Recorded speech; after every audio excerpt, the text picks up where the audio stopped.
Uh, it gets a little boring, but hopefully next semester onwards is going to get a little better. Anyway, the intention for today, it's discussing a little bit about your project, which is what my intention was. Last week, I didn't do it because I wanted to wait for one more week, so I'll start off with that. After which, I want to have a chat about your final exam. So that I think should take about 5 to 10 minutes. There was obviously going to be a lot of material that I'll put online before your final exams happen. Final exam being your final practicum, of course. So that, and then we will go on to correlation and regression. Now, there's something that I want to let you know.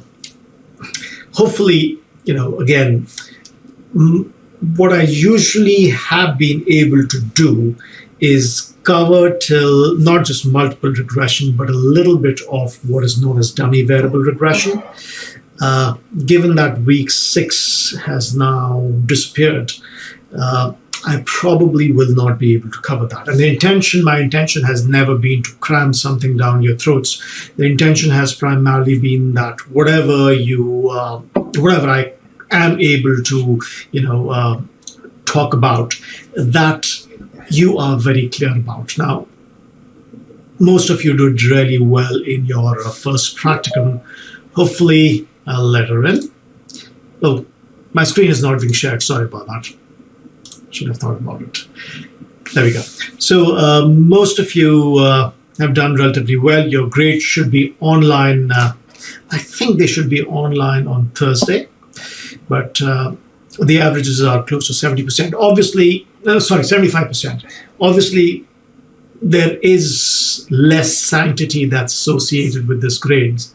But again, even if as, two people helping each other, which I requested that you do not do, but if you've done that, as long as you have taken the substance from this course, given these times, I'm fine with it. The parts that I won't be able to cover, I'll have a chat with whoever is taking 3054. And, obviously, given this week 6 thing, we have to move stuff around. So there will be no discontinuity. So it's not that just because I was supposed to cover dummy variable regression and I've not been able to cover it, that's just going to disappear.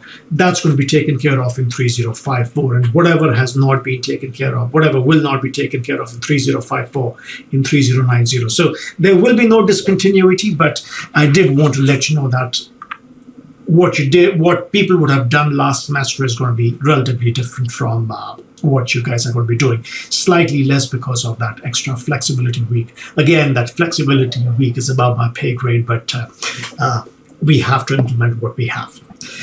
Okay, so that's the background. So let's start off with the project first. So what I have done about the project, there's a video that's available on here, which basically is going to take you through this presentation. It's nothing over and above that. In fact, it's from the previous semester, so I have not really, because the format per se doesn't change. So I've just uploaded that from last trimester. So that goes in there.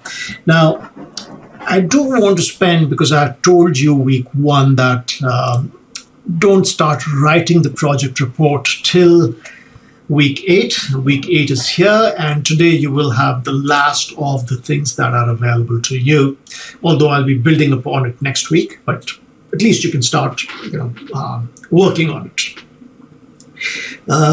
Week 9 is I will not give you too much substance. There will be a little, of course. For week 10, I will upload the lecture right after the lecture of week 9. The reason I'm doing that is because it provides a bird's eye view of this entire course that I think is going to help you towards your finals, which is your, whatever it's called, the final practicum. The final practicum is in week 10 because we are encouraged to not have a final exam. So the final exam I'll talk to you about in about 10 minutes, okay? So week 10, towards the end of week 10, so you have your exam or your final practicum on Tuesday, and week 10, Friday night, Saturday morning is when this is due. So you will have about 4 days between your final practicum and the project submission. That's when you just hold everything together and nothing more than that. So you should have a good understanding of what you're doing before then. Now, there's a reason why I haven't given you specific questions to answer. That reason is that I want you to be able to figure out questions on your own. That's going to increase the amount of figuring out by yourself is going to increase as you move from 2052 to 3054 to 3090, 3085, whichever route you want to go. Because if you get into any kind of market research, nobody tells you what to do. You need to figure out what questions you should be addressing. So let me focus on this, because that is what all of your aims should be based on. So I've had one or two people who have asked me, what is an aim? What is an aim? How is it different from a hypothesis? An aim is anything at all which helps the manager in making an extra dollar. That's all that is to it. So you have to be investigating something that's going to help the manager in changing one of the 4 Ps. If that's not happening, your aim is useless. It might be a lovely aim, academically speaking, but it's a horrible aim as far as business research goes. Okay? So you have to have aims which need to translate to, can I change the product design? Let me give you an example, and I'm not expecting this to be one of the aims. In the data set that you have, it's primarily women, not just primarily, it is women. So let us suppose there's a question which says the color black. Women prefer the color black over the color red. Okay. So on a scale of 1 to 7, how much do you like the color black on your car? How much do you like the color red on your car? So those are the 2 questions that I have. How does this translate? How do the combination of these 2 questions, how does that translate into a managerial question? So the question is, do women prefer red cars more than black cars? That's a relatively easy thing to do. It's 2 questions, right? It's just 2 questions, 1 group of people, because we're looking at only women. So it's a simple paired t-test, which is lovely, but it doesn't do anything to the manager. Women like black cars more. Translate that. This needs to be translatable into, if I sell a black car to a woman, it is more likely to sell as compared to a red car. So as a salesperson, if a lady walks in, I try and push the black car, assuming that they like black cars. On the other hand, if I find that red cars are preferred, then I push the red car. If I don't find any difference between them, that is not an attribute which I as a manager or I as a salesperson can utilize in any manner or form. So that data, that information that you found is completely useless. Unless you say, and again, there's always an unless you say, there is no reason to sell cars to women based on color differentially. That's also a finding. That's something that a manager can use. Colors don't make a difference. I'm not going to advertise based on color. So those are the kind of questions that you should be finding out from the data. That's what you are going to look at. If you want to run 1 or 2 questions by me, I've already had a look at quite a few questions, but if any one of you wants to run a question by me, I won't do more than 1 because I want you to be able to do at least 3 or 4 completely by yourself. Please feel free to have a chat with me on Teams whenever you want. Okay, I'll make sure that I make time for you. So that's the only thing which I think is a little bit different from what you're used to, but you'll have to get used to it, especially in 3090, for example. There's absolutely nothing that I can push you forward on. Okay, now that's the content part of it. There's a second component which I need your feedback on. And again, please feel free to talk, which is I'm sitting here on my high horses and I'm assuming that group work is going fine. Okay, because I have relatively little idea about how group work is happening. Now, last trimester, it was relatively easy because I knew the students personally and the students had got to know each of their groups personally. That's not the case this time. All you're doing is meeting each other virtually. Yeah, some of you might be friends, but most of you are not. Probably nothing can be done this semester, and I'm not teaching this class next term either, but somebody else is. So if you have anything that you can suggest to me, please feel free to do it right now, email, later. That feedback form is still available online if you want to send me something. I would love to get some feedback on that, primarily because, the next person who takes the course should probably, find the experience to be better.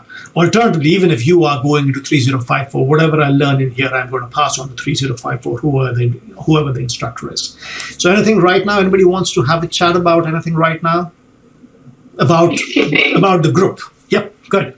Oh, just sorry, back from the aims. So I'm just a little bit confused. Is that basically... Okay, your audio is breaking up horribly. What about the aims? Say again? Does it mean to write hypotheses for the question that can convert into any of the 4 Ps? So say if we were looking at the the hypothesis is never going to be on a P. The hypothesis is going to be based on the aim. So let's go back to the example that I gave you. So the example was red cars and black cars. Now, your hypothesis is mu R is greater than mu H, or mu R is greater than mu B, or mu B is greater than mu R. That's your hypothesis. The results of your hypothesis, the results of your test, that needs to be translatable. So make sure you start off with an aim which translates into a P. Yeah, good. Aim in that case be does color make a difference to women's purchase of cars? Would that be the broad aim? And then we kind of know? Absolutely. Oh, okay, and then you drill this down to a specific color if you want to, or if you want to do a comparison across multiple colors. Absolutely. So this is relatively broad, which can be translated into a test, which can then be translated into something that you tell the manager. But if you start off with a hypothesis, the sky is blue, yep, lovely, and you prove it, but that's not something that's useful to the manager. So that's what you start with. This is formed from the aim. Correct. Okay. Thank you. No worries at all. Anything else? Anybody? Is group work going fine? That's what I'm really concerned about. The problem is that group work is a compulsory component. If I had my options, I would have taken it out, but that's something which is formed by the school, not just the school, in fact, the faculty as a whole. So I have relatively little control over it. So does anybody have anything at all? Or do you think this is a good idea that can be passed on to the next term? You guys are way too polite. Anyway, okay, so that was number 1. That was the project itself. Okay, so if anything else crops up, please send me an email. I've talked to quite a few groups, but if any other group wants to talk to me, please schedule something. Your final exam. So I'm going to follow pretty much what I did last term. What usually is done is that I give you a data set. It's not going to be the CAST data set. It's going to be a different data set. What I usually use is a cell phone data set. I'm not going to do that because I want data sets to be different across terms. So I'll give you a new data set, which will be available to you this Friday. Okay. I want you to get familiar with the data. Okay. Once you're familiar with the data, on the day of the final practicum, you will have 2 things that are going to be given to you. A question paper, that's number 1, and number 2, a set of outputs, okay, which is going to minimize the amount of SPSS that you need to use, because this time nobody had a problem. Well, actually, just one person had a problem. But SPSS is something which is, not under my control, and IT, we all know how well IT works. So I'm probably going to give you most of the output. You might have to run 1 or 2 tests, but that's going to be about it. My intention is to have a quiz, which is going to, or a final exam, which is going to last you, it should take you 2 hours to answer, but I'm going to give you 3 hours in a 4-hour window. So you will basically start off at around noon, again, I'll give you the details once I have everything fixed up with IT. But go with the assumption that's going to start off at noon, end at 4. You will have 3 hours total. But the aim is going to be to have a quiz which you should be able to finish in 3 hours. I plan to have 3 small answer type questions. Small answer as in probably about 400 words. Most of the output that is going to be required for that is going to be available in the sheet that I give you. And you will probably have about 10 multiple choice questions. Okay. Those multiple choice questions, again, everything is going to be through Moodle. I actually dislike Moodle, but the person who is setting the exams, the person who is physically the exam administrator, she prefers Moodle, and as long as everybody's comfortable with it. So Moodle is going to be the exact, the same manner and form that you've been used to. So that's what we are going to use. You're free to take printouts if you want to of the output, but please don't open the data set for the first time on the day of the quiz. If you do, you are going to be horribly lost, because a new data set takes a little bit of time to understand. It's going to be an Excel sheet that you're going to get, not an SPSS data set, which implies that there is going to be relatively little labeling. So you have to understand it. I am free to answer any questions. I will love to answer any questions. What I'm not going to answer is questions on the data set specifically, okay? Because I want you to get used to it. Just to give you an example, one of my PhD students downloaded a data set yesterday, and she has no idea. It's about 17 gigs of data.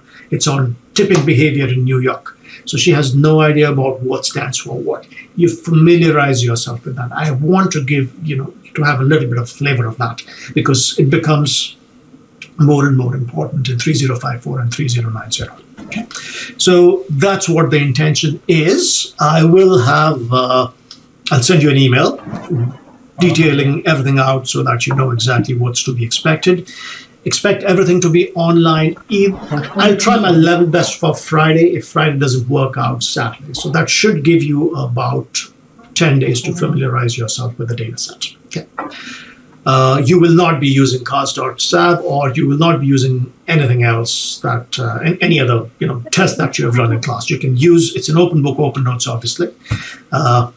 Please try not to use stuff that's Googled or YouTubed. It's relatively, I'm pretty, again, if the people who are grading it tell me, I'm pretty familiar with the solutions that are available out there.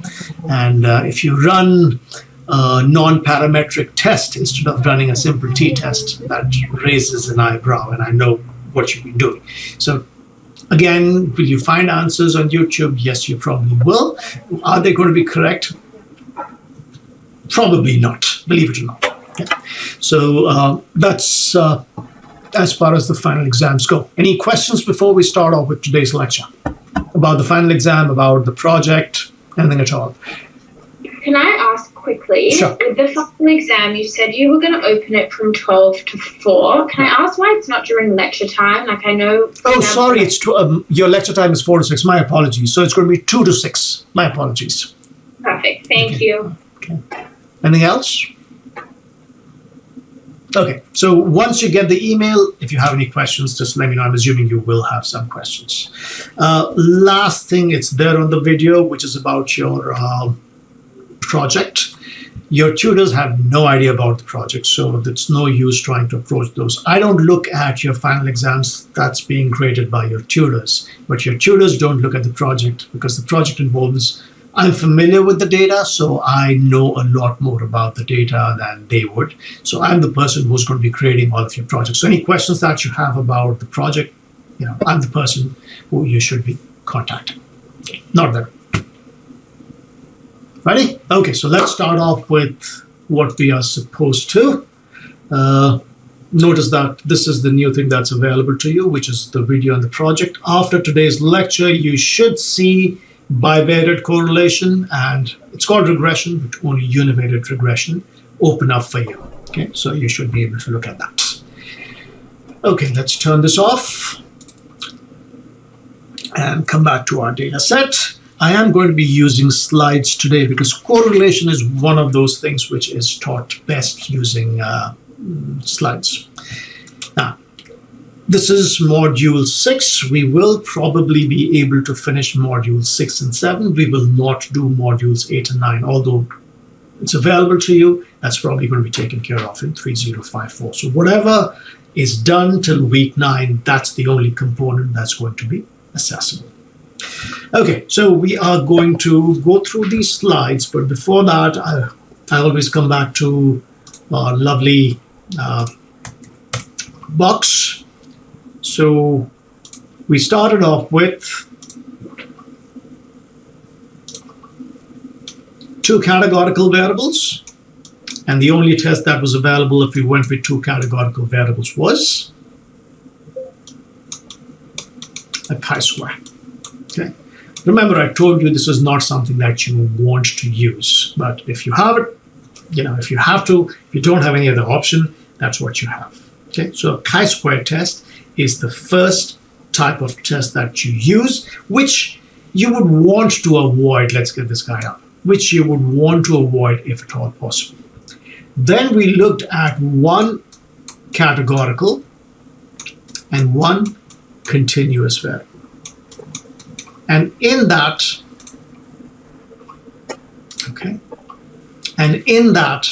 we looked at t-test. Okay. How do I turn this off? Somehow I turned on,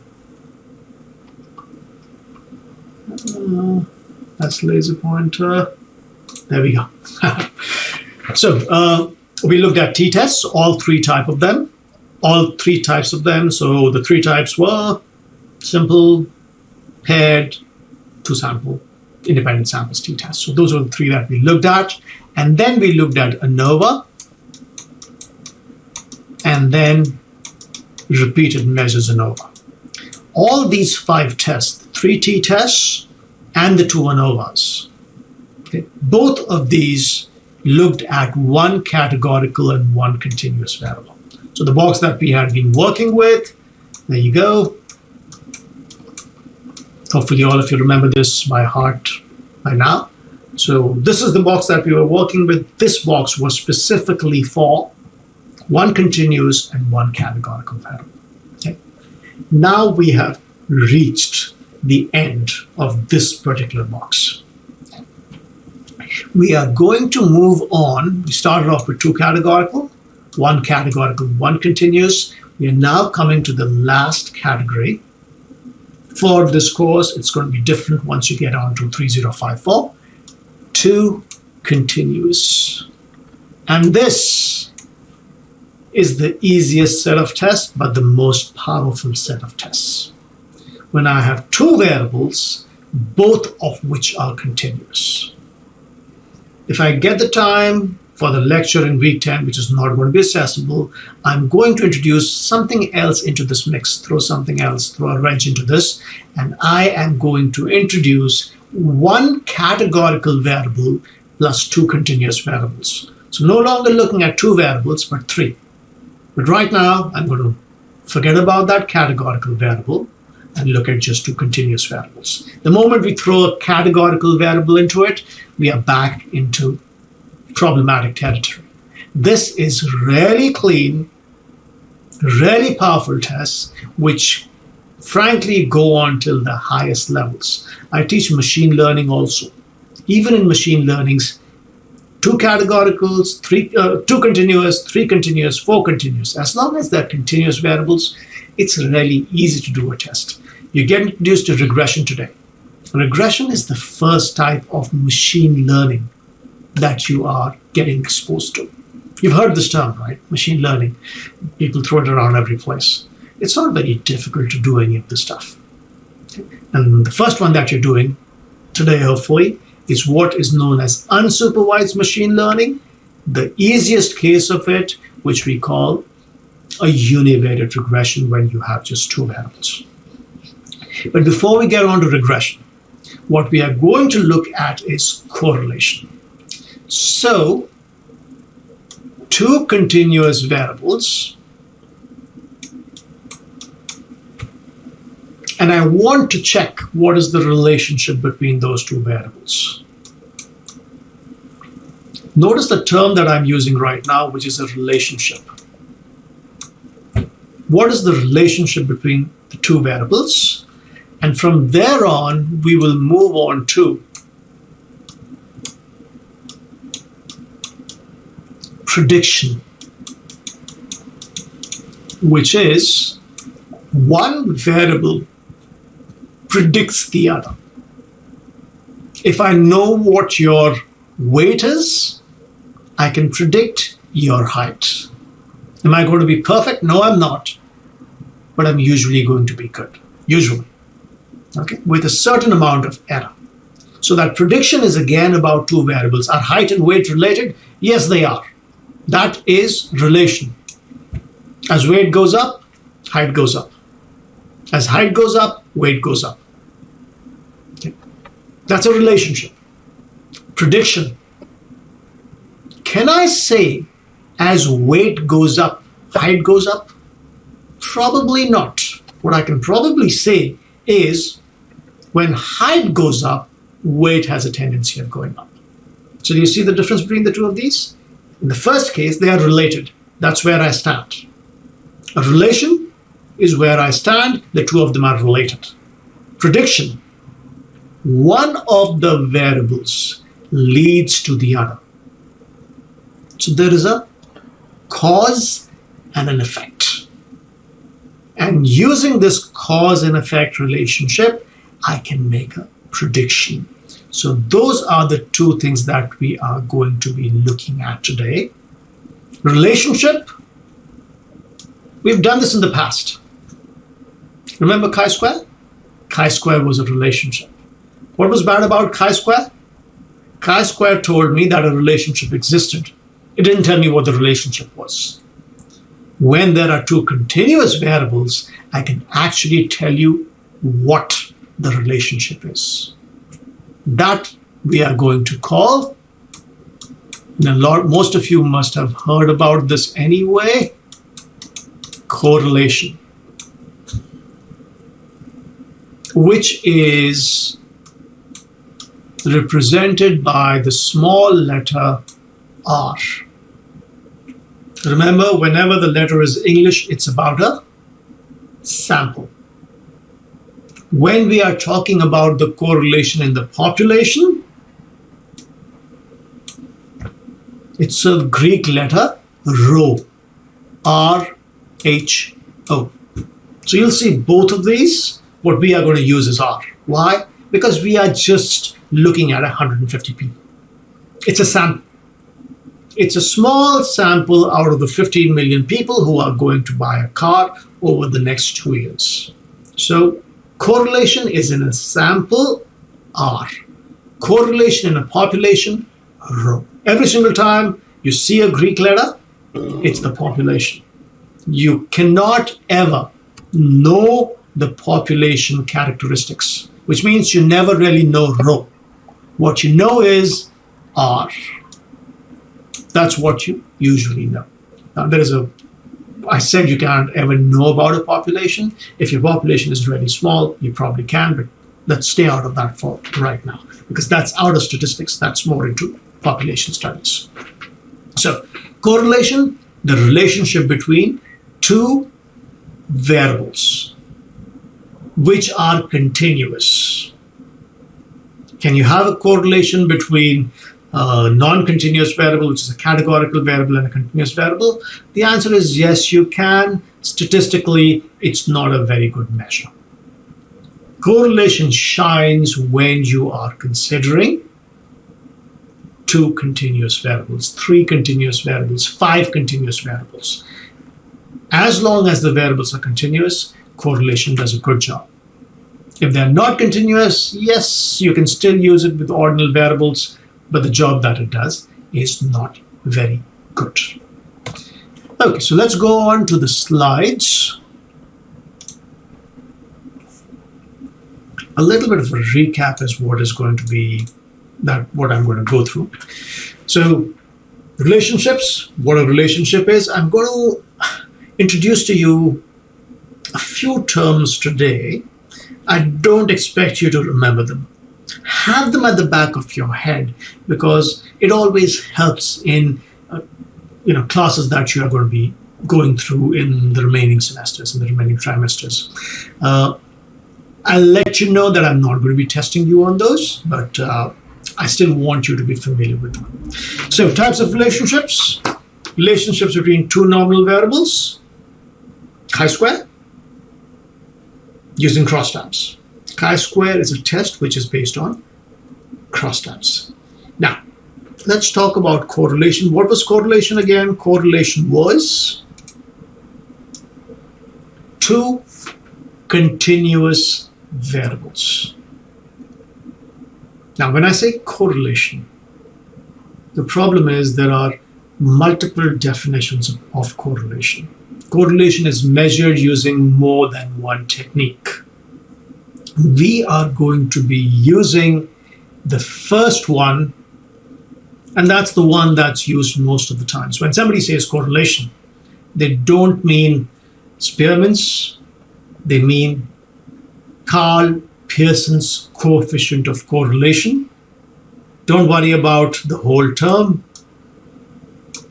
Karl Pearson's coefficient of correlation, which is written as R. So whenever you see R, that is what the correlation means. It is measuring the Karl Pearson's coefficient of correlation. What are the others? The others work with ordinal variables. The others work with nominal variables. Not very well, but they do.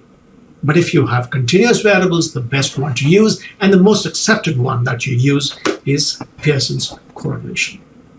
And from there, we are going to move on to regression. Okay.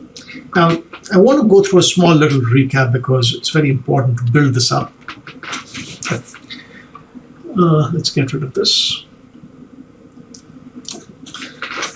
So we have looked at multiple things such as the demographics of our sample. What's a demographic? Age, gender, anything which describes me with the sole exception of the way I think. Okay. That is known as psychographics. Okay. Based on that, based on demographics, we broke our sample into segments, analyzed segments separately. Then we figured out, are people different across the types of cars that they buy, the types of gender that they have, the types of income that they have? We analyzed this, okay, and checked if statistically these made sense. So were these patterns consistent? Was P less than 0.05? Just because I saw this in the sample, does this imply? Does it imply that I can make it stick to the population? Can I make that prediction about the population? So that is what we have looked at. We are going to move a little further now. So I should probably be calling it expanding the investigation further. So we are going to start looking at a little bit of explanation. We've seen that people are different. Now we'll look at why are people different? What is it that's making people act differently? Now, there's a very nice segue out here which I think I should talk about. It's the difference between analysis and analytics. So analytics is the buzzword nowadays. Analysis is what has been around since forever. This is not a very kosher definition, but anybody who works in these fields will be able to let you know. When you're looking at analysis, you are trying to explain why something is happening. Why is it that whenever the sun rises, the temperature of the earth goes up? Okay. The reason is UV lights carry heat, make the earth warmer, and because of the UV lights, your temperature goes up. That's the reasoning behind the process. Okay.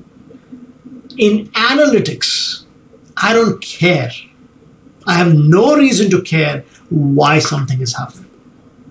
The focus of analytics is, given that the earth is warming up, whenever the sun rises, can I use this to make a decision? In business, that decision is, can I use this to make an extra dollar? The sun rises, the earth warms up. I don't care why that happens. Given that the earth warms up whenever the sun rises, can I start selling a cold drink on my front porch and make an extra dollar? Why? Because people are hot. Why are people hot? Because the sun has arisen. The sun has arisen, the earth is hot. So I sell lemonade, I get an extra dollar. The focus is the dollar, not why the sun is warming up the earth. Neither of them is the correct approach. Neither of them is the wrong approach. It depends on what you want to do. If you're trying to figure out why something is happening, analyses. And most of what you have done in this class is going to be analyses. What you're going to do in 3054 is still going to be primarily analyses. I'm trying to figure out why things are happening. 3090, 3085, there is no reason for me to look at why things are happening. Given that things are happening, given that males and females are different, can I use this to make an extra dollar? I'm not running a t-test. A t-test actually tells me the two of these are different. What I'm going to be running is more advanced techniques. Create segments on their own using machine learning. Using big data analysis. You'll be doing a little bit of big data analysis in 30542. Use those to make an extra dollar. The focus is going to shift completely on what a manager can do. It's got nothing to do with why things are happening. Given that the things are happening, can I make an extra dollar? Okay. Focus is always on making that extra dollar. In here, however, what are the factors that have an impact on satisfaction? I have a car. My overall satisfaction with it. Okay. That is dependent upon how comfortable I find it. Overall, I'm happy with the car. Why? Because it's a comfortable car. Overall, I'm happy with the car. Why? Because it gives me good gas mileage. Overall, I'm happy with the car. Why? Because it's got lovely speed. It's got lovely power. So I'm trying to figure out what attributes increase overall satisfaction.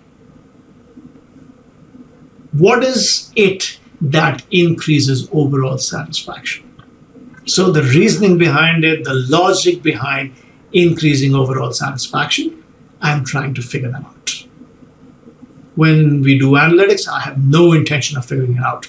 Given that overall satisfaction increases, can I make that extra dollar? But analytics is something that we look at in 3090, and if you do 3085 in 3085. Okay. So, what have we done till now? We have done descriptive analysis. Now, if you go back and look at the first module, I had mentioned these. But at that point of time, you didn't know much about the entire subject area, so you had relatively less idea. Now you can go back and actually try and understand what is happening. Where is each of these classified?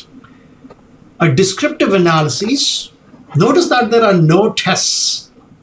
Mean, frequency, standard deviation. There is no test. There is no test of relationship. All I'm doing is telling you what's there in my sample. What do I expect in my population?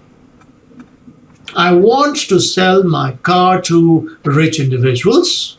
These rich individuals are people who have an income of greater than $125,000 a year. Done.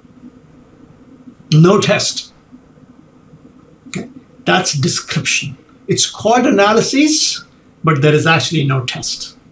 That's actually a misnomer, but it's something which has been handed down to us since forever. So this is technically a misnomer, but this is a description of your data. This is a description of your sample. This is a description of your population. It can be any type of description. When you actually start giving out means, that probably is a description of your sample and your data. The second one, where we actually got into tests, Inference and difference. Difference across groups. How are groups different from each other? Based on the fact that you are a male, can I infer something about you? I can infer the fact that you care more about power. Given that you are a female, can I infer something about you? Yes, I can infer the fact that you have a higher liking for comfort. Different males and females, based on which I make some inference.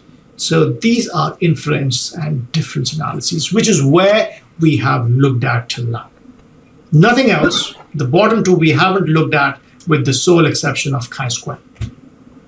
And chi-square, as I told you, is a worthless test.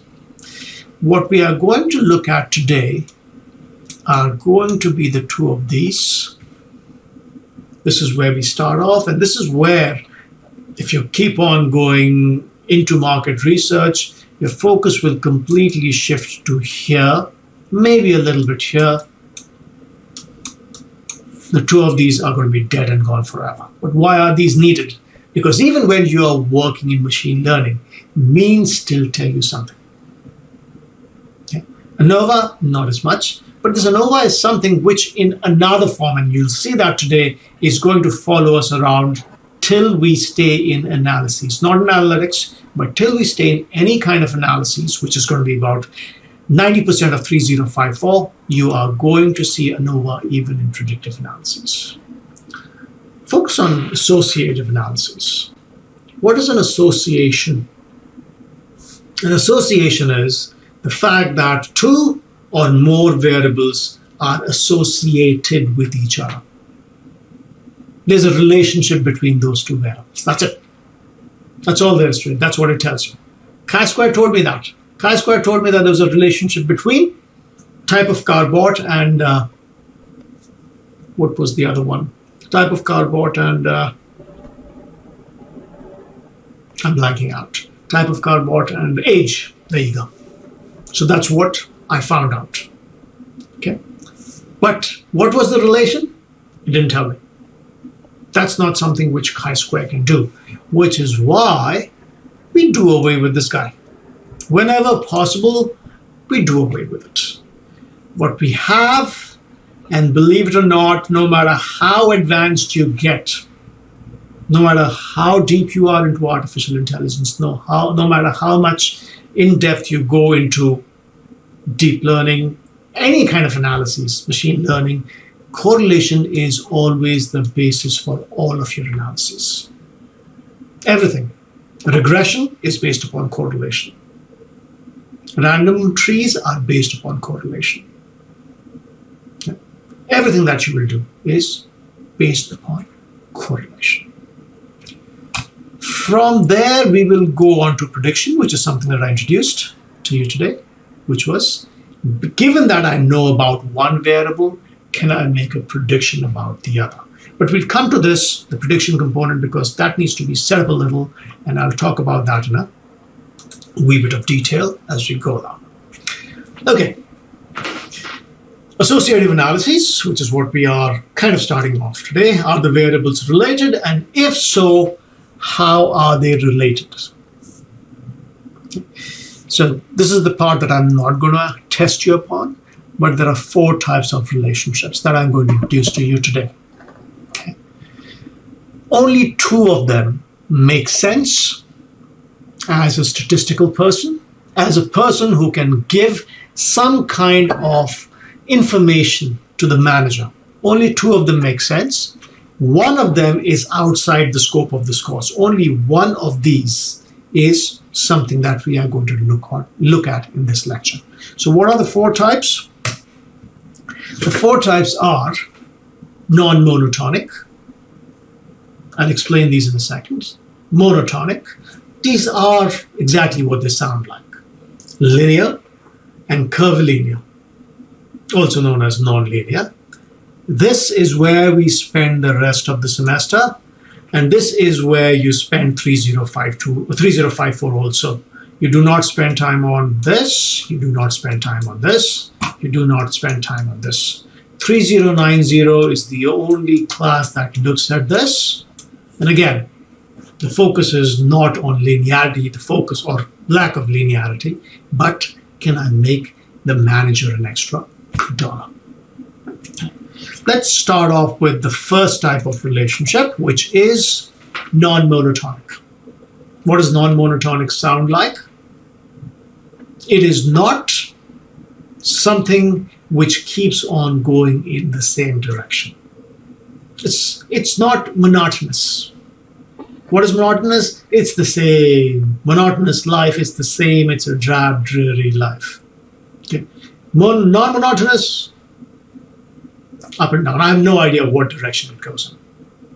Okay. Now, when I have an ordinal variable, there's an order to it. So non-monotonous relationships don't work with them. Given that there is an order, non-monotonic is not looking at any order. It can go up and down any way it wants. The continuous variable again has an order. It can go up or down. The only type of variable that can't go up and down, which can go in any direction, is a nominal variable. Why? Asian cars, Japanese cars, American cars, European cars. What's the order? There is no order. It could be American, Japanese, European. It could be European, Japanese, American. There is no need to have an order because I can't give it an order. In the data set, I said 1 was American, 2 was Japanese, 3 was European. I might as well have said 3 was American and gone with that. So there was no order to it. This is where you are working with a nominal variable, one nominal variable, and the other variable can be nominal, can be continuous. This is the area where chi-square works. This is the area where chi-square works. This is the area where t-tests work. Okay? We are looking at males and females. There is no order. Okay? We are looking at two variables, both of which are categorical. There is no order. So non-monotonic is things go up and down without making any difference. Examples: gender and type of information source used. Do I look at magazines? As a man, I preferably look at the TV and look at my information before I buy a car. As a woman, I probably look at a magazine, look at the information in there before I buy a car. Okay, there is no order to it, which is why we hate it, which is why we don't look at it. This is a very difficult concept to understand until you get higher up on the chain. If you look at books, and the first time I read this in a book, I was super confused. The simple answer is, for a non-monotonic relationship, you can probably not draw a graph that is not going to change. You can draw it in any manner or form, change groups around, and you will have a different graph each time. Whereas when you're looking at non-monotonic relationships or the other types of relationships that we are going to look at, it can either be a rising graph, a falling graph, nothing else. I can either go from largest to smallest or from smallest to largest. In here, there is no such case. So look at this graph. This is 1, this is 2, this is 3, this is 4.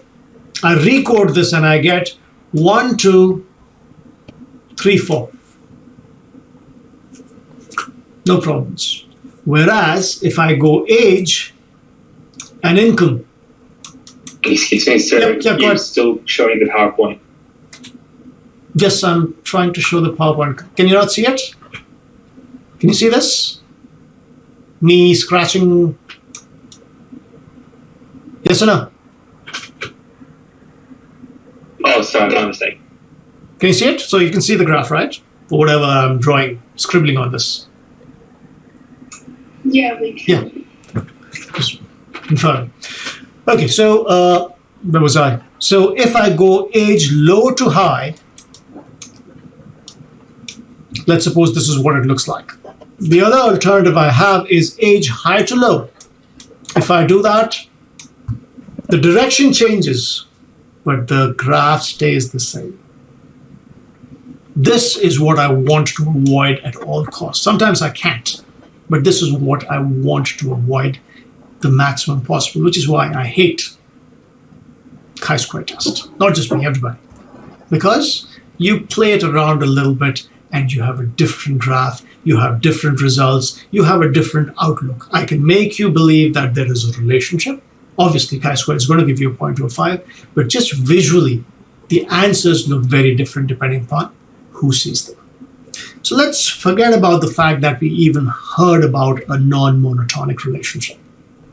Let's focus more on what we are going to look at next, which is a monotonic relationship. And this is where we are going to stay in this lecture, in the next lecture, and in 3054.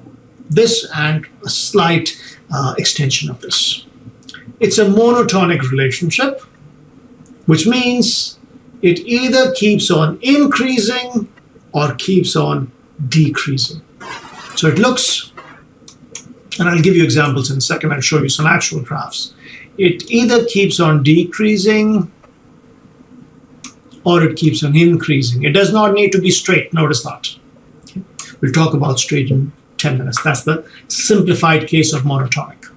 Okay. Either of these is fine. If it's increasing, always, notice that after this point, it will start probably decreasing. The moment it does that, it's no longer called a monotonic relationship. Okay. So if I say that as age increases, income first increases because you get educated, you get a better job, you become the manager, you become the CEO, and then you retire. It falls. This is no longer monotonic. This is what we are going to call the fourth category, which is curvilinear or nonlinear. We are just going to understand, or we are just going to classify the ones that keep on moving in the same direction as monotonic relationships. X is always increasing or always decreasing. Y is always increasing or always decreasing. If either of them first increases or decreases then increases, it's no longer a monotonic relationship. Types of data work best with both ordinal. It's not that you can't have continuous, but it works best when both the variables are ordinal. Remember that a continuous variable is a specific case of an ordinal variable. So whatever works for ordinal will also work for continuous variables. So this is monotonic. Simply keeps on going up or going down. Again, it's there. It's something that you are going to be reintroduced to in 3054, not my focus. Okay. Let's do a few examples though.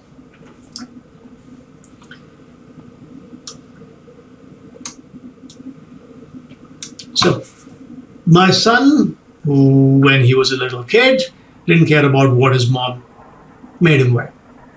Now he's 14.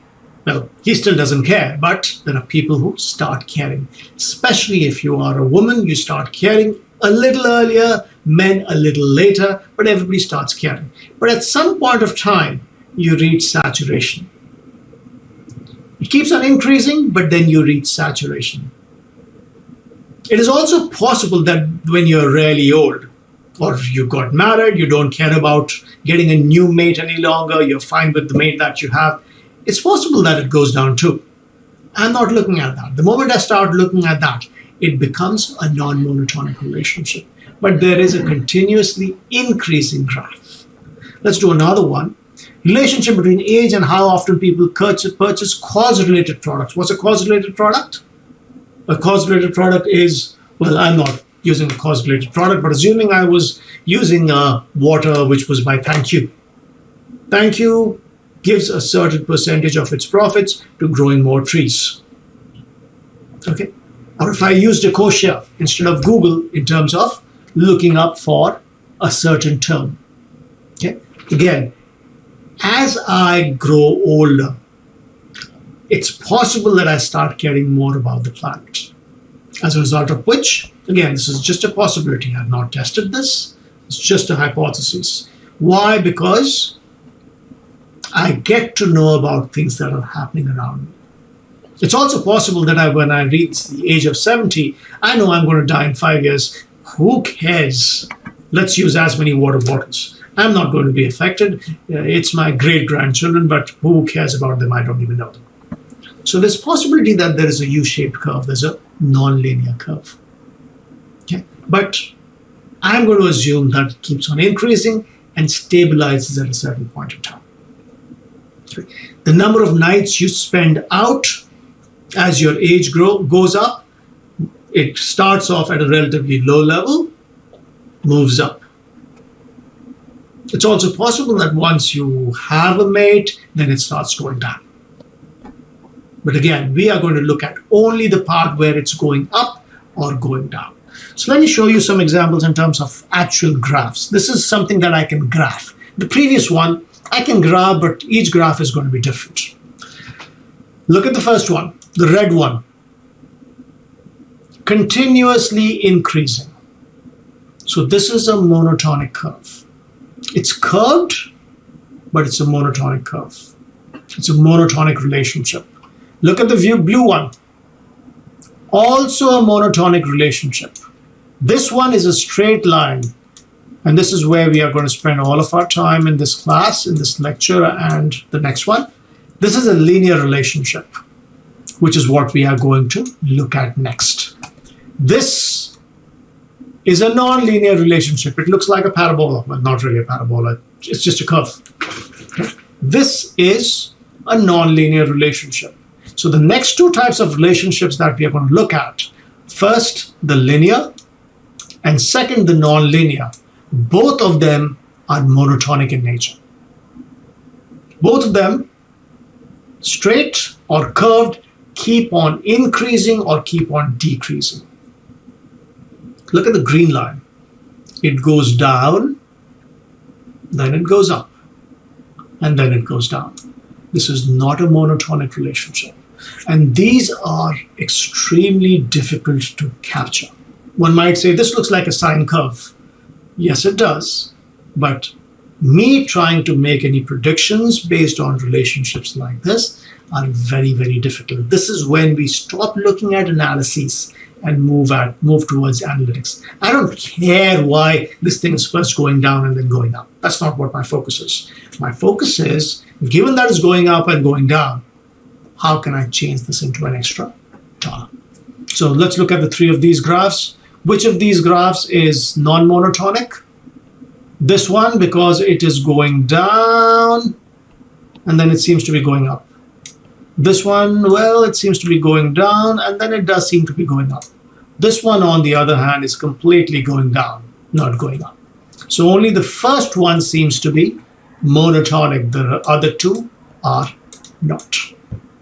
I'll give you one more example because I think that's relatively important, because this is going to be the difference between, I know this looks like a simple, line, squiggly line, but this is the difference between 3090, which is a very high level, completely non-maths course, whereas 3054 is going to be a very mathematical course where you're looking at statistics. Again, it's just applications. Nobody's going to ask you to calculate anything, but this is the difference. This is also monotonic. Notice that it's never going down.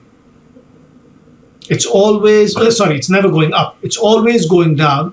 It's kind of flatlining out here, but it still continues to go down. If, on the other hand, this had gone, this, no longer monotonic. The fact that it's going like this, that's 3090. The fact that it's going like this is 3054. I'm using these terms because I'm assuming that you remember a little bit in terms of what each of these courses is. Now let's move to the central point of this course, which is the linear relationship. We are going to spend some time on that today, but I'm not going to focus on that in detail right now. This is what we call a regression equation. All of you have seen this probably in 10th grade, 11th grade, And if you've forgotten it, that's fine. The only thing that matters in here is how do you take SPSS and use it. That's what my focus is, and that's what your focus should be. This is a linear relationship that we're looking at, which means as X goes up, Y goes up at the same rate, continuous rate. The rate at which Y increases when X increases does not change. Okay. Now, let me show you a small little line.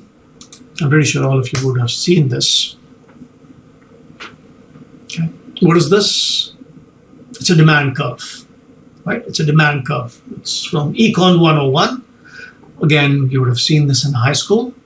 Now, the demand curve is drawn incorrectly. I know, I'm assuming all of you know about this tidbit. The demand curve is drawn incorrectly, but that's not our focus. Our focus is as the price goes up,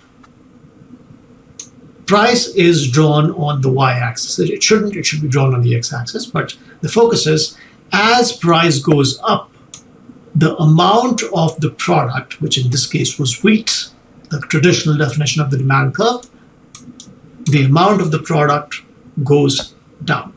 The amount of the product demanded goes down, which is what's the demand curve. Straight line, which says, now this is very utopian.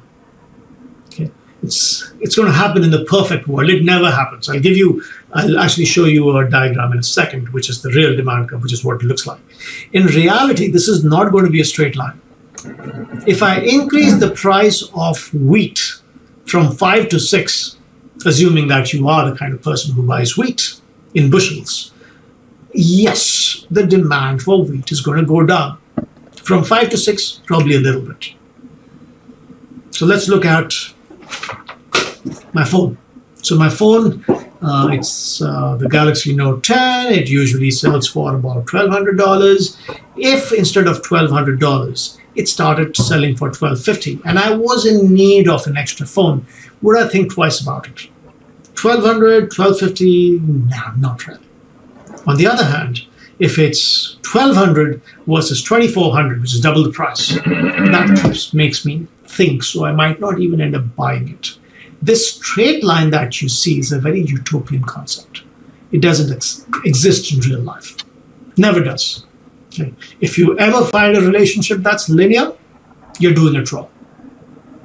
But the assumption that we are going to make is that all relationships that we can look at in this class are linear. To show you what a demand curve actually looks like, let me show you this. This is actual data. Okay. This is actual data. I forget what it is from, but a demand curve actually looks like so. Nowhere close to a straight line. Okay. But what am I going to do as a market researcher? At the base levels of being a market researcher, not at the advanced levels. If I'm asked to estimate a demand curve today, I am going to estimate a curved demand curve. Okay. But at the lower levels of market research, at the inception point of market research, what you assume is that this is a straight line. And the fact that not all points are falling on the straight line is because there is some kind of a measurement error. It's not that the demand curve is crooked, it's the measurement. People who said they bought 6, they actually bought 5. That's the assumption that we are making, which is a wrong assumption. But we do that. And this is what we are going to focus upon today. The fact that all relationships are linear. Start off with by telling you this is incorrect.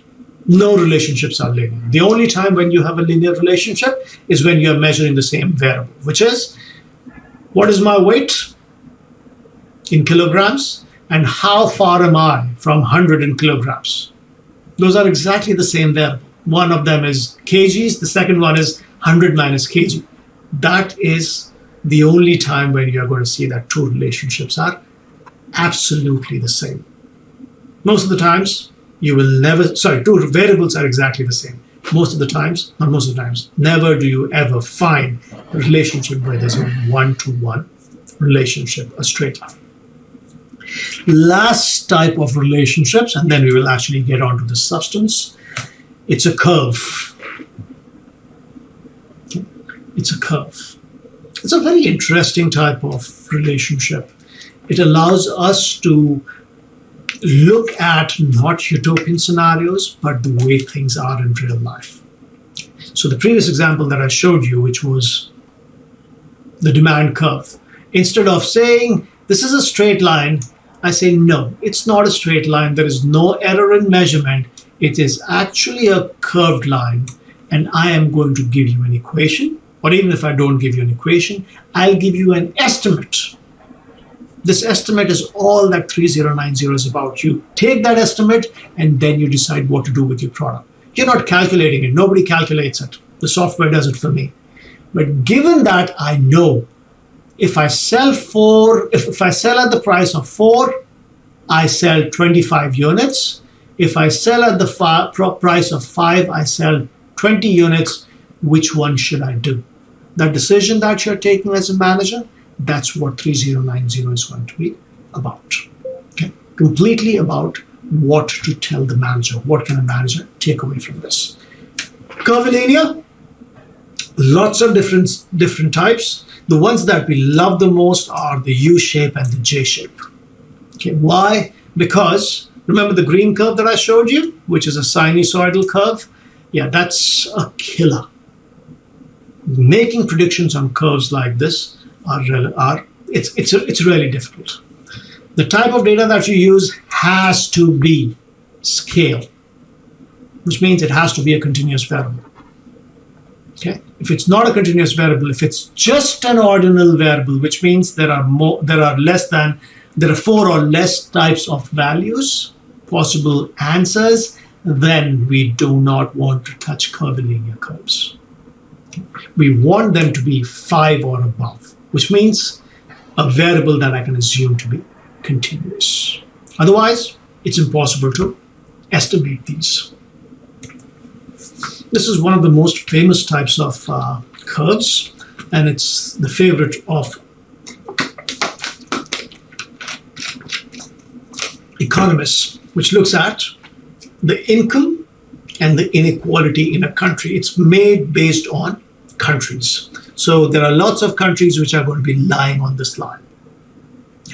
So what it tells you is, as income rises in a country, inequality first increases and then it decreases.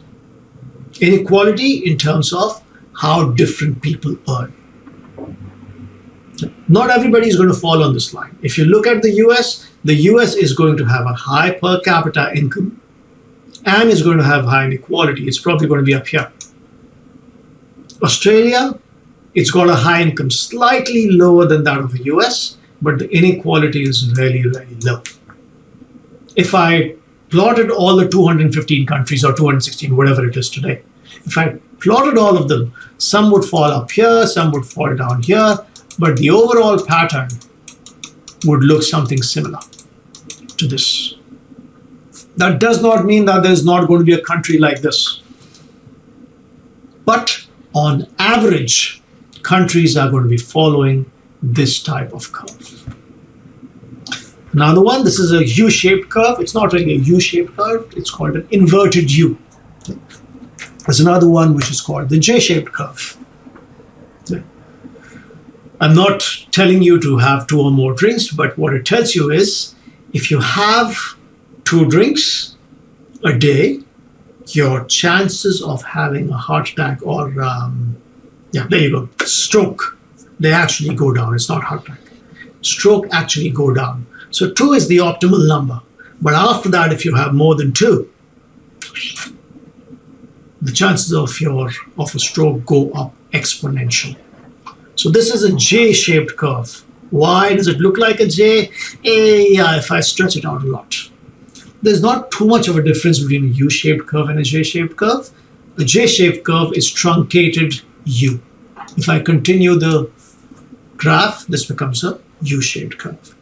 Again, this is not something that we are too focused upon. One more example, and then we will go on to relationships. So this is a curvilinear relationship. This is one of the classic economics examples of a curvilinear relationship. As your age goes up, your income goes up, up, and then you retire, down, down, down, down, down.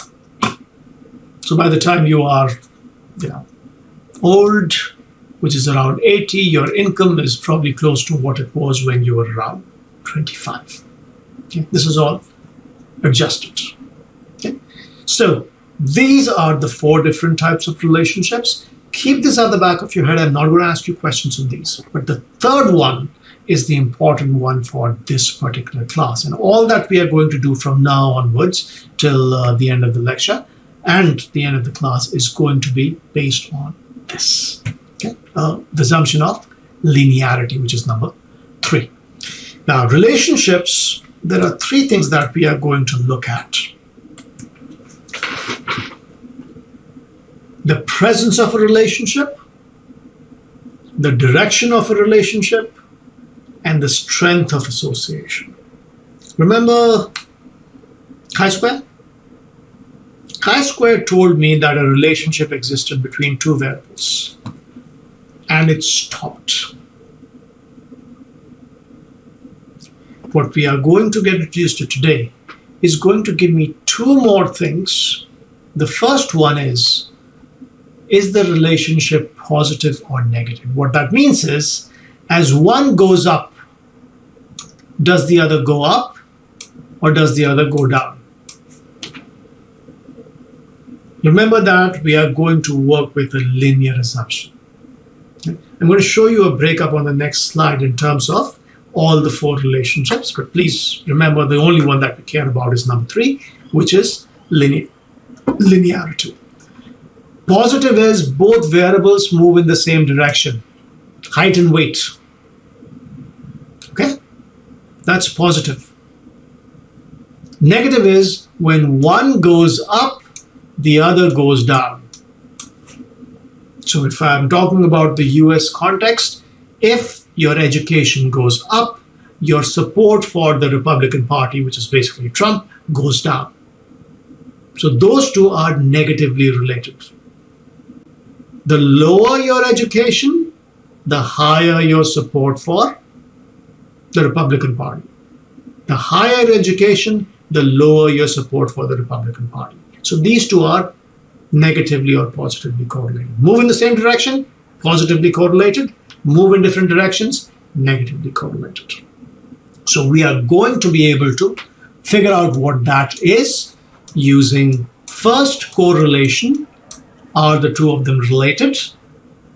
If so, related, yes, no. If so, are they positively or negatively related? Step 2. If one goes up, does the other go up or down? And third, which is the final one, how strong is this relationship? Is this something that we are seeing only in the sample, or is this something that we'll see in the population? Okay. Do the 2 of them move in the same direction a lot? Height and weight, or is this a weak relationship? Okay. We'll talk about weak, and then I'll tell you whatever you are going to read in the book or even see in a slide in here is incorrect. I'll tell you why it's incorrect too. There we go. So what we are looking at, what we are interested in is the third line, which is a linear relationship. The reason why we want a linear relationship to study, because it's the easiest way to figure out all 3 of these.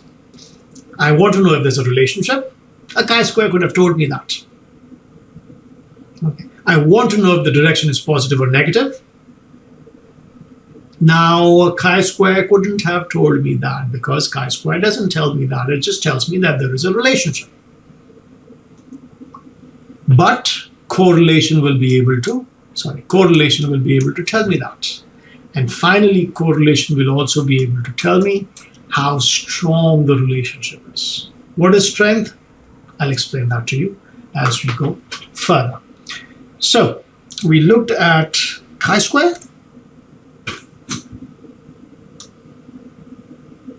correlation. Notice that it says we can still use crosstabs with chi-square. A chi-square, and I told you this in lectures multiple times, a chi-square is a test which can be used anywhere. It's just that it's horrible. However, when you have two categorical variables, the only test that you can use is a chi-square. But if you have two continuous variables, you're still free to use chi-square. It's just going to be useless, which is why correlation is our test of choice. Okay. I'm going to skip the next slide because it talks more about chi-square, and I have to hurry up a little bit. You guys can have a look. Hopefully you remember. Now, remember that we got P equal to 0.05 when we were looking at age and type of car bought. So there was an evidence to say that there was a relationship. We just didn't know what the relationship was. We could visually see that older Americans tended to buy an American car, probably because of patriotism or something else. So we are going to move on from here into something which is a little bit more advanced, and that is known as correlation. As I told you, correlation is written as the letter R. For a sample, for a population, it is written as, quick reminder, it's written as rho. Okay? That's the Greek letter, it's spelled R-H-O. And this ranges from -1 to +1. This and another statistic that we are going to talk about later is like a percentage. It's not exactly a percentage, but it's like a percentage because it goes from 0 to 1. 1 being 100%, 0 being 0. Okay? But there's a negative to it. What's that negative? We'll talk about that as we go along. Now, let's break this into three components. The first is the absolute size. What is an absolute size? Let us suppose that R for two variables, which is, and again, I'm picking these out of thin air. We'll do this. We'll work with these today, so that's going to back this up. But we need to know a little bit about the theory first. Let us suppose that I calculated R, and it came out to be -0.8. Why minus? We don't care. We'll figure it out. Why the 0.8? We don't care. We'll figure it out. What is an absolute size of the coefficient? The absolute sign of the coefficient implies disregard the sign in front of the number. Okay? That implies disregard the sign in front of that number. That's what the intention is. 0.8. After forgetting about the minus, what does 0.8 tell you? 0.8 tells you that the relationship is very close to 1. What is very close? It's all relative. 0.2 seems to be close to 0. 0.6 seems to be close to 1. If it's close to 0, the relationship is not very strong. If it's close to 1, the relationship is very strong. And I'll come back in 2 minutes and tell you what I said right now is incorrect. And I'll tell you why in 2 minutes. Okay. But the absolute size of the effect is the number without the sign. This gives you the strength of the relationship. The more related two variables are, either positive or negative, whichever way, the higher the number, the more strongly related they are. Forget about the sign, just look at the number. Okay? The more they are related, the higher the absolute value is going to be. So this is the first component that you look for in a correlation. The second component is the sign. The first is this value. The second is this value.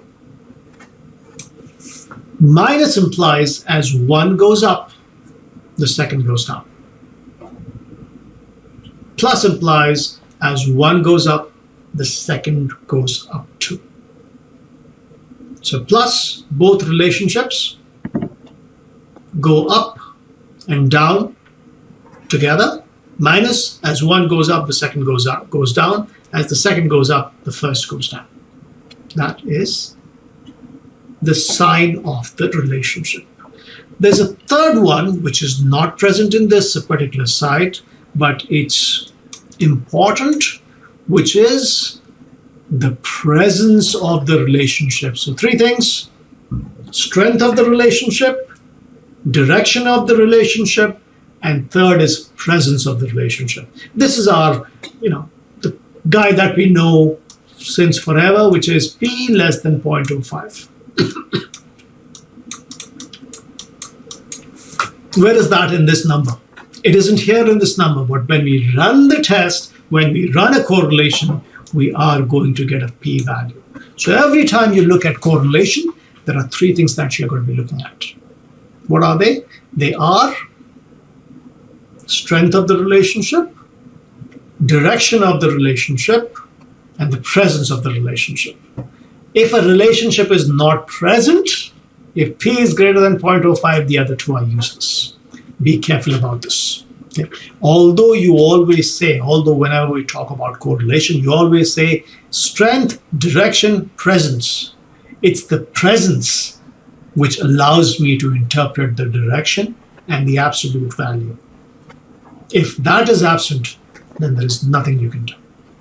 Then you stop. There is no correlation between the two items. Before I go to the next slide is going to look at why we run correlation. I just need to tell you that correlation is actually just a stepping stone. It's a good stepping stone. It gives us a lot of information. But the primary reason behind correlation is because you want to conduct a regression.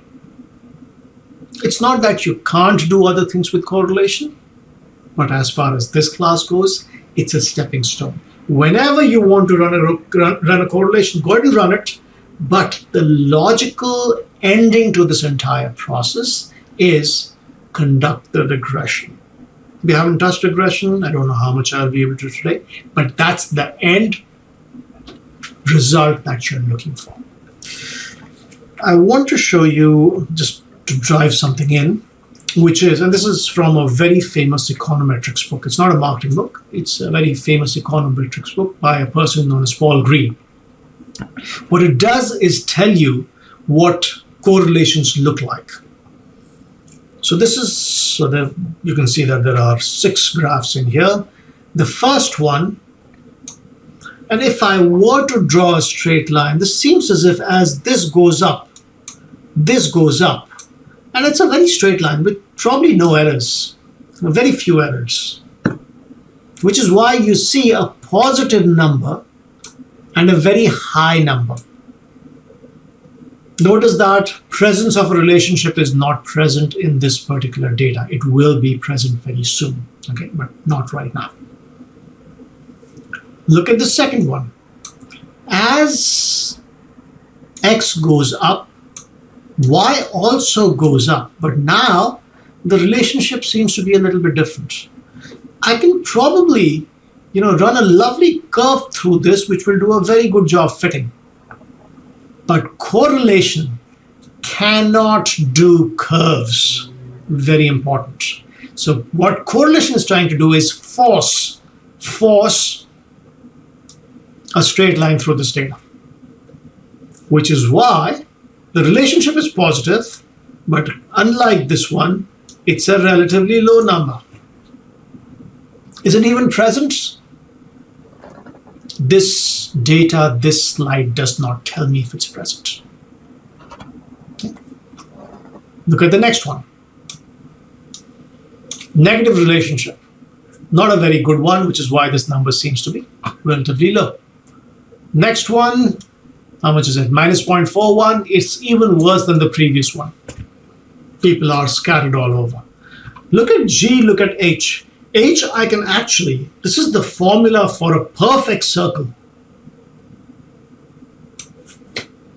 Problem is, trying to fit a straight line through a circle is not going to give me anything. Which says, you can see it in here, there is no correlation between these.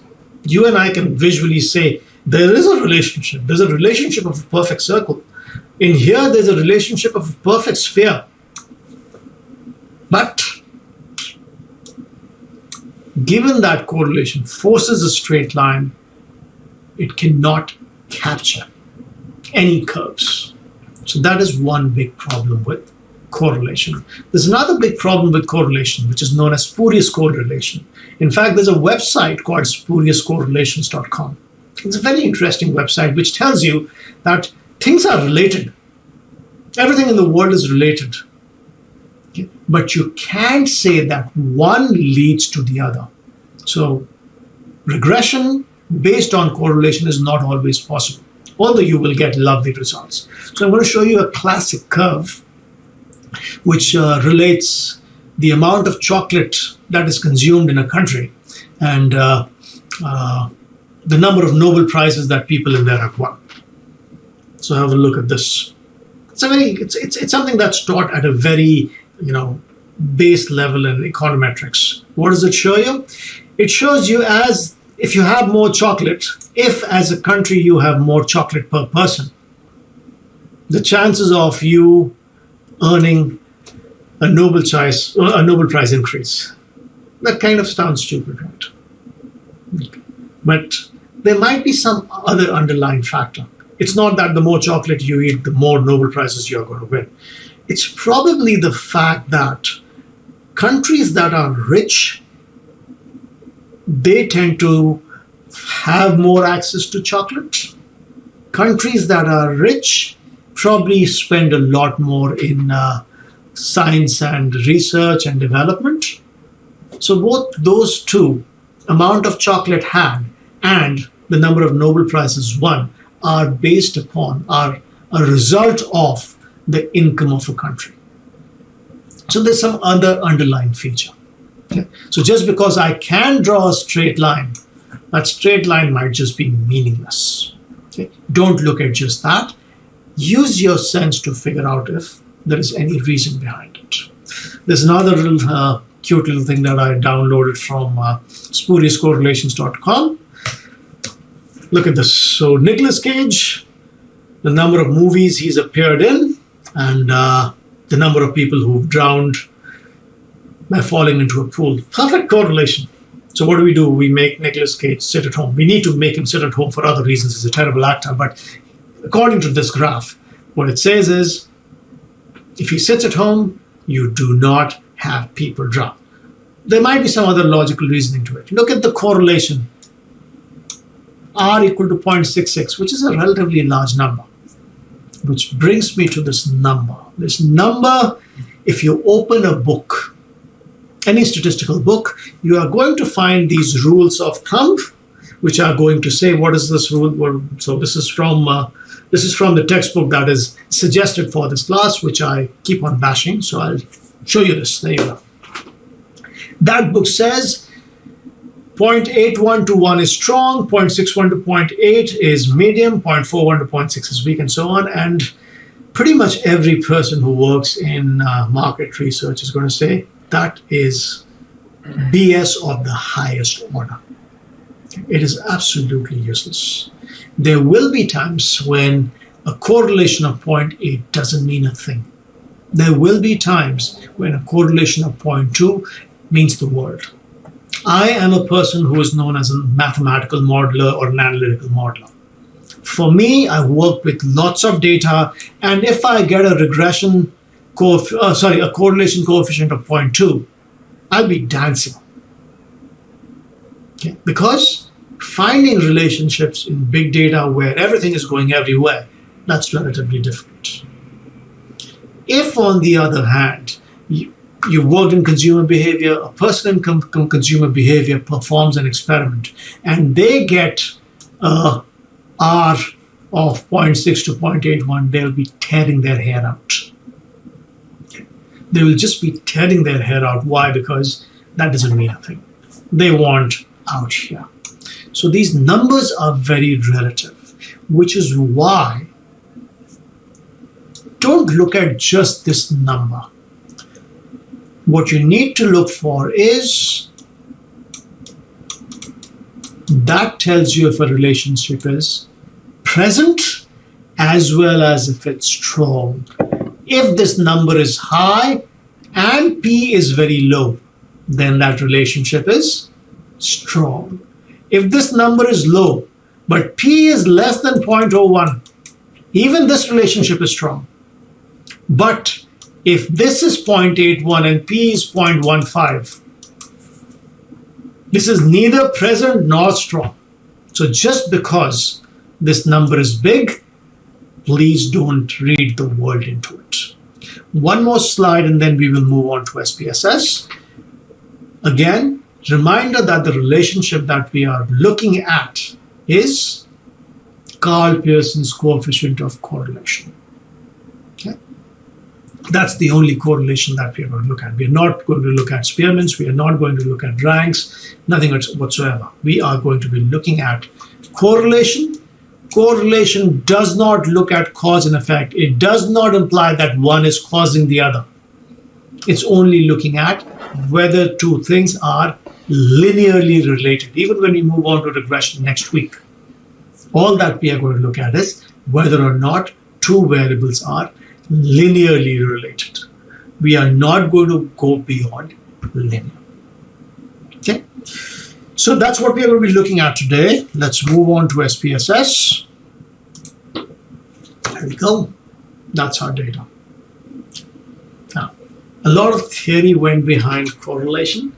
A lot of theory went behind building up correlation. I stay as far away from theory because I'm not a theoretical guy. All my papers, all my research is in areas that look at what data can do in terms of making money for the manager. All of my research looks at that.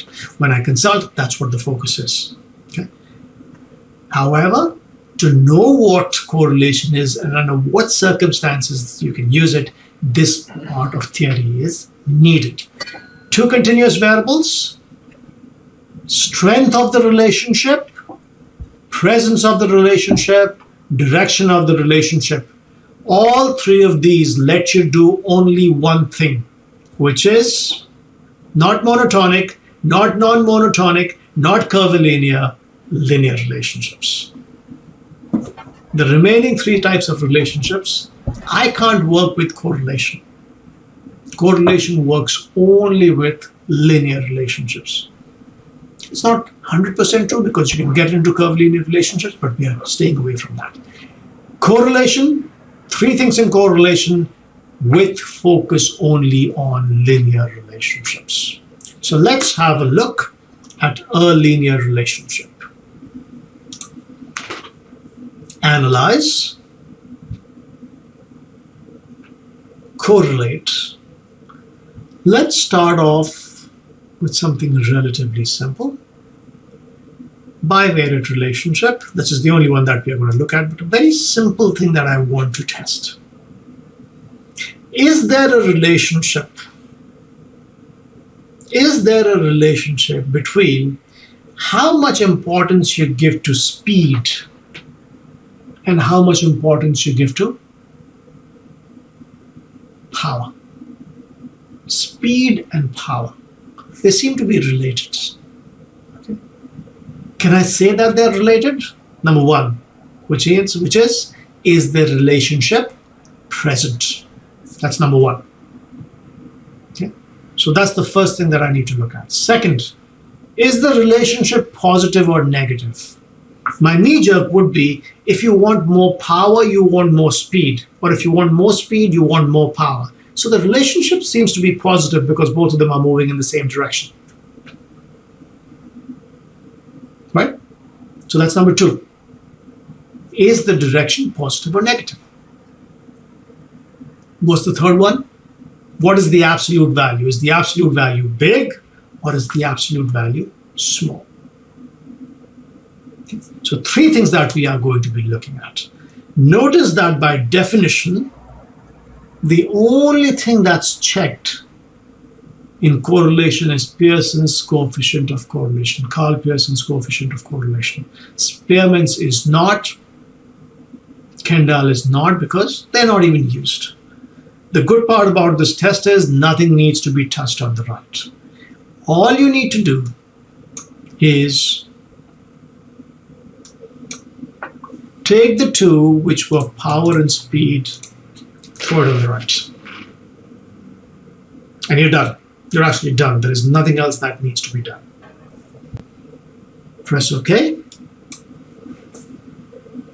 Now, there's only one number that we have. There's only one number that we have, which is of importance to us, which is that number, which is 0.660. And the same number is going to be repeated out here. The correlation of speed with power is the same as the correlation of power with speed. The correlation of power with power is 1. That's a useless metric. Okay, because it's the same variable. The correlation coefficient between the same variables is 1. And it's positive because as power goes up, power goes up. So everything that falls on the diagonal is useless. What is useful is what is off diagonal. It's called off diagonal. And the box that you get is going to be mirrored. Whatever is on top, the same thing is going to be replicated at the bottom. So 3 things that we need to get out of this. What's the first one? Presence of a relationship. Is a relationship present?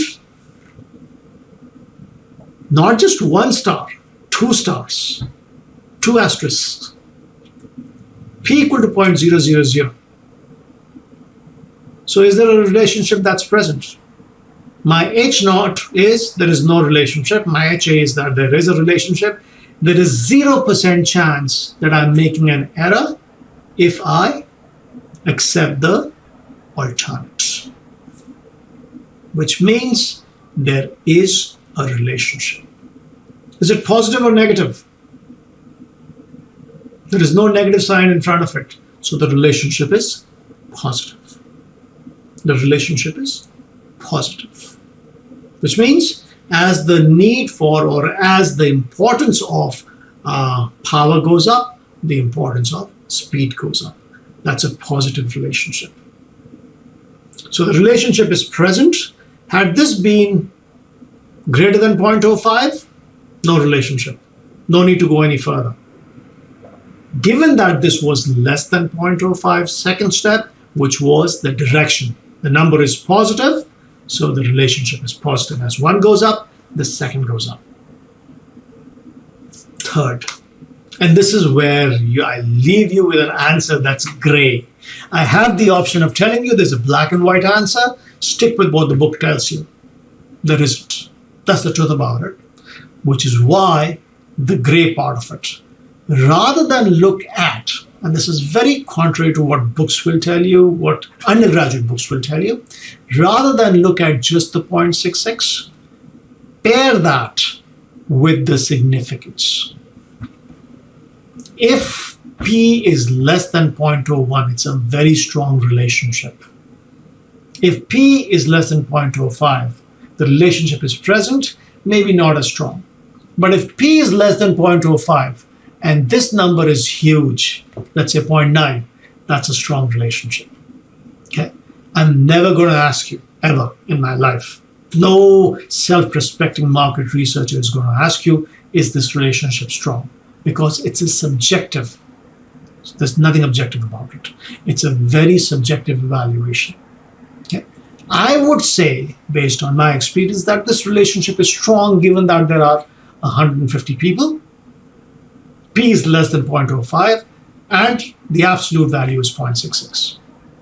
But there is somebody else who might say 0.66 is not a big number and they would be perfectly within their rights. So the third component, which is strength, it's a gray area. So we'll let it be gray, and again, I'm never going to ask you a question which says, is it strong? Just focus on the presence and the direction. Even when we get to regression, I'll tell you the same thing. Focus on the presence and the direction. Because what one person thinks is really strong, another person might say, no, it isn't. Okay, so we'll let that be. But what we are looking for in a strong relationship is this number being as low as possible and this number being as high as possible. The absolute value has to be really high. If the absolute value is 0.99 and the significance is 0.000, then you have a really strong relationship. If the absolute value is 0.2, relationship is 0.00, then people can fight over it. 0.99 and 0.00, nobody's going to fight over it. 0.20, 0.05, some people might fight over it. But again, that doesn't seem to be a very strong relationship. So that is relative, and we are not going to get into a lot of basically, I'm not going to ask you ever, and I don't expect anybody in 3054 or 3090, somebody else teaches you that. Actually, nobody else is going to teach you that, probably I will. Or 30, there's another one, 3082. If any of those is taught, no faculties are going to ask you if a relationship is strong. They might ask you for your opinions, but there is no right or wrong answer to it. Now, when we work with correlations, usually we do not work with just two. What we try and do is put everything together and look at all variables simultaneously. So what I'm going to do is show you how to do that. Notice that I'm still looking at bivariate, which means correlations between only two variables at the same time can be studied. Okay, there's a manner of doing these together, but what I'm going to attempt and do, this is very much like running multiple t-tests together. Okay, it's not that you are comparing one variable to another in a t-test. What you're doing instead is running one test, then second test, and then third test. In this case, there are 12 attributes. I want to see the correlation between all those 12, which means how many relationships are there? 12 times 11, which is 131. 132? 120, 120, yeah, 132. 132 comparisons. Okay? I am going to make 132 comparisons at the same time. How is each of these variables related to all the other variables? That's all you need to do, throw everything together. And it allows you to get a bird's eye view of what variables are related and what variables are not. As far as these variables go, the pattern is going to be really clear. Notice that I've not done anything else at all. That's all that I've done. All I do is press OK. So I have this gigantic table. But let's have a look at the patterns. Power is related to speed. Obviously, we know that. The relationship with comfort is relatively weak. Relatively weak. I said relatively weak. Somebody else might say it's really strong. It's a low number. The absolute value is small, and there's only one star. So probably a weak relationship. Power and safety, a weak relationship. That's what we are expecting, right? You're not expecting this relationship to be strong. If you want power, you probably don't care about safety. Let's look at speed.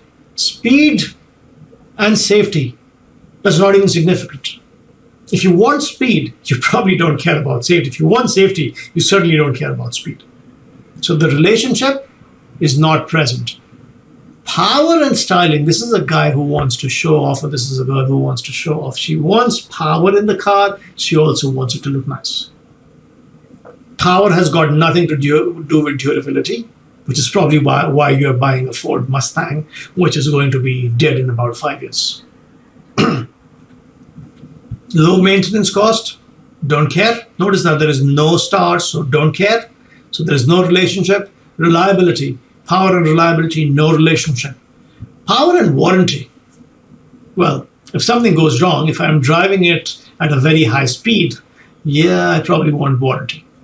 Non-polluting, weak relationship.